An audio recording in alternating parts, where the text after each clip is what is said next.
दोस्तों अक्सर 12th के बाद जब भी आप कहीं जॉब के लिए इंटरव्यू देने जाते होंगे तो वहां पे आप एक चीज बहुत ही ज्यादा नोटिस करते होंगे, वो है कंप्यूटर नॉलेज की डिमांड। देखो नॉर्मली 12th के बाद जो आप जॉब इंटरव्यूज के लिए जाते हो तो वहां पे ज्यादातर जो जॉब आपको मिलती होगी वो होगी डेटा एंट्री की या फिर एक्सेल ऑपरेटर की, कंप्यूटर ऑपरेटर की, जो कि डिफरेंट बेसिस पे हो सकता है, चाहे वो मॉल में हो, शॉप में हो या फिर किसी नॉर्मली फर्म में हो। Computer operator, data entry operator या फिर एक्सेल ऑपरेटर की जॉब 12th के बेसिस पे हमें ज्यादातर देखने को मिलती है। अब आपके माइंड में आता है कि यार मुझे तो कंप्यूटर की नॉलेज है नहीं, और ऐसे में जो आपके सीनियर्स है या घर के गार्जियन है वो आपको ज्यादातर एडवाइस देते हैं कि आप एक बेसिक कंप्यूटर कोर्स कर लो। नॉर्मल 3 महीने का कोर्स होगा, आसपास में किसी इंस्टीट्यूट में चले जाओ और वहां से बेसिक कंप्यूटर कोर्स कर लो। अब जब ये बेसिक कंप्यूटर कोर्स की बात आती है तो आपके माइंड में कई सारे डाउट्स आते हैं। सबसे पहला डाउट तो ये आता है कि बेसिक कंप्यूटर कोर्स में सिखाया क्या जाता है, मतलब इसमें मुझे क्या क्या सिखाया जाएगा जिसके बिहाफ पे मैं जॉब कर पाऊंगा। दूसरा जो मेजर सवाल होता है कि अगर मैं बेसिक कंप्यूटर कोर्स कर लूं तो इसके बिहाफ पे मैं कौन कौन सी जॉब कर सकता हूं, यानी कि मैं कहां पे जॉब कर सकता हूं और किस पोस्ट पे या फिर क्या काम कर सकता हूं। एंड तीसरा one of the important term कि मैं ये कोर्स कहां से करूं, मैं इसे ऑफलाइन करूं या ऑनलाइन करूं, या फिर आसपास में अगर 4-5 इंस्टीट्यूट है तो उसमें मुझे किस इंस्टीट्यूट में करना चाहिए। तो आज के इस वीडियो में मैं आपके इन सभी डाउट्स को क्लियर करने वाला हूं। पॉइंट टू पॉइंट हम सभी चीजों के ऊपर डिस्कस करने वाले हैं। एंड ये जो इन्फॉर्मेशन मैं आपके साथ शेयर कर रहा हूं तो मैं आपको बता दूं कि ऑलरेडी मैं यूट्यूब पे तो सर्व कर ही रहा हूं, इसके साथ ही मेरा एक ऑफलाइन इंस्टीट्यूट भी है और मैं पिछले 10 साल से एज अ कंप्यूटर ट्रेनर सर्व कर रहा हूं। तो ये जो नॉलेज मैं आपके साथ शेयर कर रहा हूं ये आपके लिए बहुत ही ज्यादा इंपॉर्टेंट भी होने वाला है एंड बेनिफिशियल भी होने वाला है। तो अगर ये वीडियो आपको यूजफुल और इन्फॉर्मेटिव लगे तो प्लीज इस वीडियो को लाइक और शेयर जरूर करें। तो बिना किसी देर के शुरू करते हैं इस वीडियो को। अब यहाँ पे शुरुआत करते हैं सबसे पहले सवाल से कि बेसिक कंप्यूटर कोर्स होता क्या है और इसमें क्या सिखाया जाता है। देखो नॉर्मली अगर हम बेसिक कंप्यूटर कोर्स की बात करें तो ये 3 मंथ्स का सर्टिफिकेट कोर्स होता है। कई लोग आपको जब आप कोर्स करने के लिए जाते हैं तो वहां पे आपको बोलेंगे कि ये डिप्लोमा कोर्स है, ये सर्टिफिकेट कोर्स है। तो नॉर्मल जो 3 महीने का कोर्स होता है वो सर्टिफिकेट कोर्स की कैटेगरी में आता है, और जो भी 6 महीने 1 साल के कोर्स होते हैं वो ज्यादातर डिप्लोमा कोर्स की कैटेगरी में आते हैं। तो ये जो बेसिक कंप्यूटर कोर्स है ये 3 महीने के ड्यूरेशन का होता है, यानी कि 3 महीने का ये कोर्स होता है और ये एक सर्टिफिकेट कोर्स होता है। अगर हम इस कोर्स की बात करें तो नॉर्मली ऑफलाइन इंस्टीट्यूट में आप कहीं पे भी जाओगे तो ये 3 महीने का कोर्स आपको देखने को मिलता है। अब सवाल आता है कि इस कोर्स में आपको सिखाया क्या जाता है। देखो नॉर्मली अगर हम बेसिक कंप्यूटर कोर्स की बात करें तो इसके बिहाफ पर आपकी जो सबसे पहले शुरुआत होती है वो होती है फंडामेंटल ऑफ कंप्यूटर से।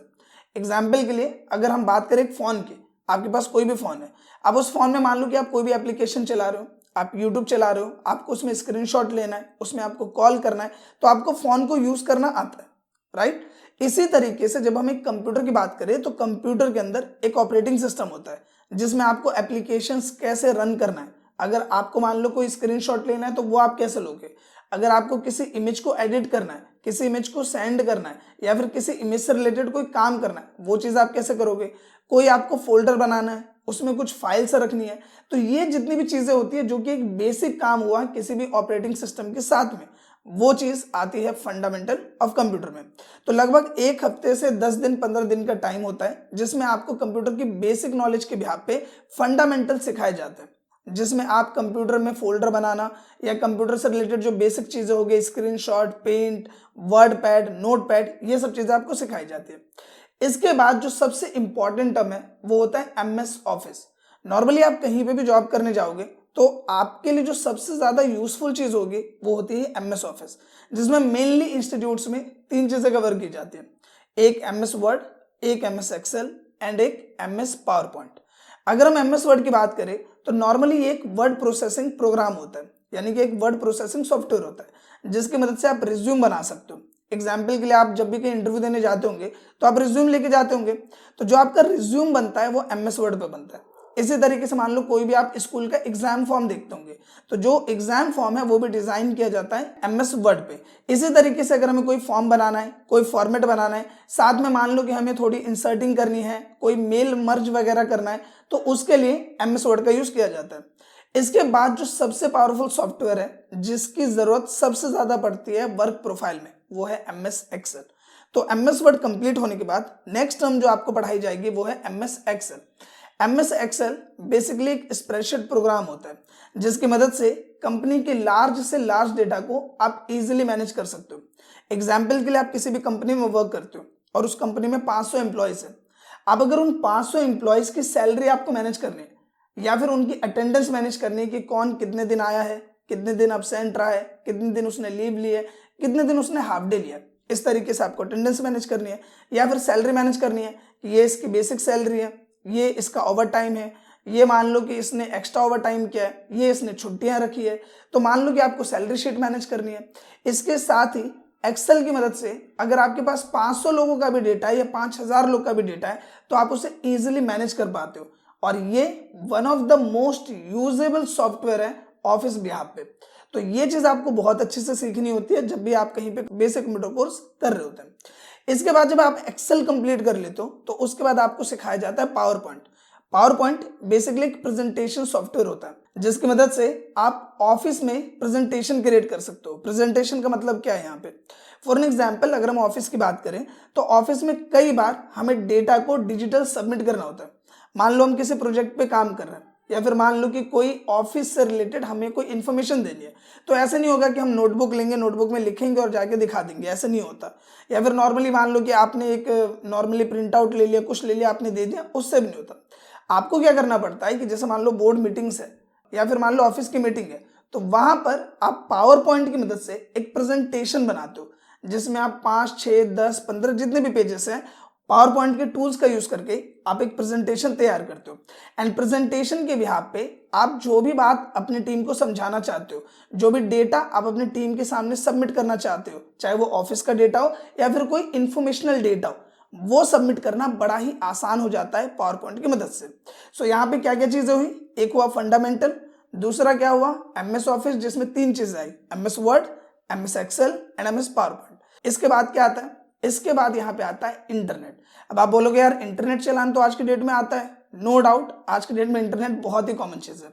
लेकिन अगर मैं आपसे बोलूँ ऑफिशियल मेल भेजने की, कंपोजिंग करने की, डेटा अटैचमेंट करने की, तो उस चीज में आप हो सकता है कि थोड़ा बहुत स्टक हो जाओ। तो यहाँ पे जो इंटरनेट टर्म हमने यूज किया है, इंटरनेट के बिहाफ पे जो ऑफिस में आपको जिसकी जरूरत पड़ती है, लाइक मेलिंग वगैरह, गूगल अकाउंट क्रिएट करना, या फिर ऑफिस से रिलेटेड इंटरनेट में क्या क्या मेन टर्म होगी जैसे HTTP, HTTPS, इन दोनों में क्या डिफरेंस होता है, या फिर मान लो कि नॉर्मल अगर हम बात करें गूगल क्रोम हो गया, इंटरनेट एक्सप्लोरर हो गया, ये सब चीजें क्या होती है। तो एक बेस टर्म एंड एक ऑफिशियल टर्म वो इंटरनेट की कैटेगरी में आपको सिखाया जाता है। एंड इसके बाद एक और चीज होती है बेसिक कंप्यूटर कोर्स में, वो है इंग्लिश टाइपिंग। नॉर्मली अगर ऑफिस के बिहाफ पे मैं बात करूं तो वहां पे जब आप इंटरव्यू देने जा रहे हो तो वहां पे टाइपिंग भी एक इंपॉर्टेंट टर्म है। आप ये मत सोचो कि आप गए और मान लो कि आपने बस ऐसे ऐसे टाइप कर दिया, देख देख के आप टाइप कर रहे हो और वो आपको एक्सेप्ट कर लेंगे। कई बार इसी वजह से भी छांट दिया जाता है। आपसे सीधा सवाल पूछा जाएगा कि कीबोर्ड में आपकी स्पीड कितनी है। अगर आपने बोला कि कीबोर्ड में मैं देख देख के टाइप करता हूँ और मेरी स्पीड बिल्कुल नहीं है, तो आप हो सकता है वहीं पर रिजेक्ट हो जाओ, क्योंकि डेटा एंट्री के काम में कीबोर्ड में बिना देखे टाइपिंग करना या फिर कीबोर्ड में टाइपिंग स्पीड का होना बहुत ही जरूरी है। तो आपका जो कोर्स है उसमें डे 1 से आपको 10 मिनट 15 मिनट टाइपिंग की भी प्रैक्टिस कराई जाती है ताकि आप बिना देखे टाइपिंग करना सीख जाओ और आपकी जो स्पीड है वो भी कोर्स के एंड होने तक बेटर हो जाए। तो ये चीज डे 1 से ही ज्यादातर जितने भी कंप्यूटर इंस्टीट्यूट है वो करा देते हैं। सो आई होप कि आपको ये पॉइंट क्लियर हो गया होगा कि बेसिक कंप्यूटर कोर्स कितने टाइम का होता है, 3 महीने का होता है। एंड बेसिक कंप्यूटर कोर्स में आपको क्या क्या सिखाया जाता है, सबसे पहले fundamental of computer, MS word, MS excel, MS power point, internet और इंग्लिश टाइपिंग। ये चीज एज अ कोर्स सिलेबस आपका बेसिक कंप्यूटर कोर्स में होता है। दूसरा सवाल यहाँ पे आता है, अगर आप ये कोर्स कर लेते हो तो आप इसके बिहाफ पे क्या क्या जॉब कर सकते हो। सबसे पहली जॉब है कंप्यूटर ऑपरेटर की। नॉर्मली जब आपको बेसिक कंप्यूटर नॉलेज हो जाती है उसके बिहाफ पे अगर हम किसी भी स्टोर में काम कर रहे हैं या फिर मान लो कि कोई भी मॉल है, कॉम्प्लेक्स है, वहां पे अगर हम किसी भी स्टोर का या फिर किसी भी मान लो छोटी मोटी फर्म का डेटा मैनेज कर रहे हैं, कितना सेल हो रहा है, कितना जा रहा है, या फिर कितना इनपुट हो रहा है, कितना आउटपुट हो रहा है, ये सब डेटा आप as a computer operator easily manage कर पाओगे। दूसरा प्रोफाइल क्या हुआ, एक्सेल ऑपरेटर का। इस कोर्स में हमने क्या देखा, एक्सेल का कोर्स भी। तो नॉर्मली अगर आप किसी भी कंपनी की बात करें, कोई भी छोटी कंपनी है या फिर बड़ी कंपनी है, तो हर जगह पे एक्सेल की डिमांड होती है। तो अगर एक्सेल के बिहाफ पे हम बात करें तो वहां पे नॉर्मली आप as a excel operator work कर सकते हो, जिसमें कंपनी में कितने एम्प्लॉयज काम करते हैं, उनकी सैलरी शीट मैनेज करना, उनका अटेंडेंस शीट मैनेज करना, इन आउट मैनेज करना, कब कौन आ रहा है, कब कौन जा रहा है, या फिर इंपोर्ट एक्सपोर्ट का डेटा मैनेज करना, कितना माल आया, कितना माल गया, वो डेटा मैनेज करना, वो काम आप कर सकते हो। जिसके बिहाफ पे आप नॉर्मली किसी मॉल में भी काम कर सकते हो, किसी कंपनी में भी काम कर सकते हो, और किसी हॉस्पिटल का भी डेटा मैनेज कर सकते हो। अगर हम नॉर्मली प्राइवेट हॉस्पिटल्स की बात करें, जैसे फोर्टिस एक one of the famous example है, तो वहां पे भी आप एक्सेल का बहुत ज्यादा यूज देखेंगे। तो नॉर्मली हम बात करें हॉस्पिटल की, या फिर हम बात करें छोटी फर्म्स की, बड़ी फर्म्स की, हर जगह पे एक्सेल की डिमांड काफी ज्यादा है। तो आप एज ए एक्सेल ऑपरेटर भी वर्क कर सकते हो। तीसरा one of the common profile, data entry operator. आपने मार्केट में बहुत सुना होगा, डेटा एंट्री की जॉब कर लो, डेटा एंट्री की जॉब कर लो। तो डेटा एंट्री की भी अगर आपको जॉब मिल रही है तो उस प्रोफाइल पे भी आप इस कोर्स को करने के बाद कर सकते हो। आई होप कि ये दोनों सवाल आपके क्लियर हो गए होंगे। बेसिक कंप्यूटर कोर्स क्या है, बेसिक कंप्यूटर कोर्स का सिलेबस क्या है, एंड जो दूसरा सवाल है कि इसको करने के बाद आप कौन कौन सी जॉब प्रोफाइल में वर्क कर सकते हो। अब यहाँ पे सवाल आता है कि इस कोर्स को ऑनलाइन करना चाहिए या ऑफलाइन करना चाहिए। जवाब है ऑफलाइन करना चाहिए। अब ऐसा मैं क्यों बोल रहा हूं, देखो अगर आप बेसिक कंप्यूटर कोर्स करने जा रहे हो, इसका मतलब ये है कि आप कंप्यूटर की शुरुआत कर रहे हो, आपको पहले से कंप्यूटर चलाना नहीं आता है या अच्छे से चलाना नहीं आता, जो कि कोर्स के बिहाफ पे होना चाहिए, और आप शुरुआत कर रहे हो। तो शुरुआत में क्या है कि आपका फिजिकल अपीयरेंस होना चाहिए। नॉर्मली अगर आप YouTube पे आ जाओ या फिर YouTube पे कोई कोर्स आप कर रहे हो, तो वहां पे कोर्स करने का मतलब क्या है कि आपको जो भी चीज़ है वो बाय वीडियो आपको चीज़ें बता दी गई है और आपको खुद से चीज़ें ट्राई करनी है। अब नॉर्मली क्या होता है, कई लोग जब बेसिक कंप्यूटर कोर्स करने जाते हैं तो उनको कंप्यूटर से रिलेटेड काफ़ी झिझक भी होती है और दिक्कत भी होता है, और कई लोगों के पास अपना लैपटॉप या कंप्यूटर नहीं होता। ऐसे में अगर आप एक ऑफलाइन इंस्टीट्यूट में जाते हो तो वहां पे आपको ग्रुप ऑफ पीपल मिलते हैं, यानी कि जो आपके क्लासमेट्स हो गए, उनके साथ आपको compete करने का मौका मिलता है, उनके साथ चीज़ें शेयर करने का मौका मिलता है, और जो भी इंफॉर्मेशन आपको वहाँ मिल रही है उसके भी आप पे डाउट्स या जो भी चीज़ें हैं वो भी क्लियर करने का मौका मिलता है। दूसरा क्या है कि आपको वहाँ कंप्यूटर मिल रहा है, आपको टीचर का गाइडेंस मिल रहा है, जो भी आपका डाउट है फटाक से आपने टीचर से पूछ लिया। और बाद में क्या हो जाएगा, जब आपको कंप्यूटर की नॉलेज है, आप यूज टू हो गए हो कंप्यूटर के, तब आप कोई भी चीज़ यूट्यूब से सीखो, कोई दिक्कत नहीं है। तो बेसिक कंप्यूटर कोर्स के लिए आपको ऑफलाइन इंस्टीट्यूट जरूर चूज करना चाहिए। इसके साथ ही अगर आप ऑफलाइन इंस्टीट्यूट में कोर्स करने जा रहे हो तो उसमें एक बात का ध्यान रखो, भले ही आपके यहाँ पे 4 इंस्टीट्यूट है या 10 इंस्टीट्यूट है, मैटर नहीं करता। मैटर क्या करता है कि आप जहां पे भी इंस्टीट्यूट में एडमिशन लेने जा रहे हो, सबसे पहला सवाल उनसे ये पूछो कि आपका जो इंस्टीट्यूट है वो ISO सर्टिफाइड है या नहीं। नॉर्मली कई इंस्टीट्यूट ऐसे हैं जो कि सर्टिफाइड नहीं होते और वो ऐसे इंस्टीट्यूट रन कर रहे होते हैं। तो आपको ये जानना जरूरी है कि आपका जो इंस्टीट्यूट है जहां पे भी आप कोर्स करने जा रहे हो वो ISO सर्टिफाइड है या नहीं है। दूसरा, अगर वो गूगल पे लिस्टेड है तो उसकी रेटिंग्स और रिव्यूज चेक करो कि उसके रिव्यूज क्या है, जो लोग वहां से पढ़ चुके हैं वो क्या रिव्यूज दे रहे हैं, पॉजिटिव दे रहे हैं, नेगेटिव दे रहे हैं। तीसरा, एक चीज आप और कर सकते हो, आप वहां पे 2 दिन का फ्री डेमो लो। अगर लोकल एरियाज में आप किसी भी इंस्टीट्यूट में एडमिशन लेने जाते हो तो आपको डेमो प्रोवाइड कर देंगे। आप उनसे ये बोलो कि सर मुझे 2 दिन क्लास आप दे दो, या 1 दिन की आप फ्री क्लास दे दो, जिसमें आप ये देखो कि वो पढ़ाते कैसे हैं, उनका तरीका कैसा है पढ़ाने का, चीजें कैसे है, उसके बिहाफ पे आप थोड़ा बहुत जज कर पाओगे। तो ये कुछ वेज है जिसके बिहाफ पे अगर आप अपने लोकल एरिया में इंस्टीट्यूट चूज कर रहे हो तो आप एक अच्छा डिसीजन ले पाओगे एक बेहतर इंस्टीट्यूट के लिए। आशा करता हूं दोस्तों कि इस वीडियो में बेसिक कंप्यूटर कोर्स से रिलेटेड जो भी आपके डाउट्स है वो क्लियर हो गए हो, एंड जितनी भी बातें एंड जितने भी टर्म्स मैंने आपके साथ शेयर किए वो सब आपको समझ में आई हो। अगर वीडियो आपको अच्छा लगा तो प्लीज इस वीडियो को लाइक करें, शेयर करें, साथ ही कमेंट करके अपना फीडबैक जरूर दें। और हाँ, अगर आपका कोई डाउट है तो उसके लिए भी आप कमेंट कर सकते हैं। मिलते हैं नेक्स्ट वीडियो में, तब तक के लिए थैंक यू।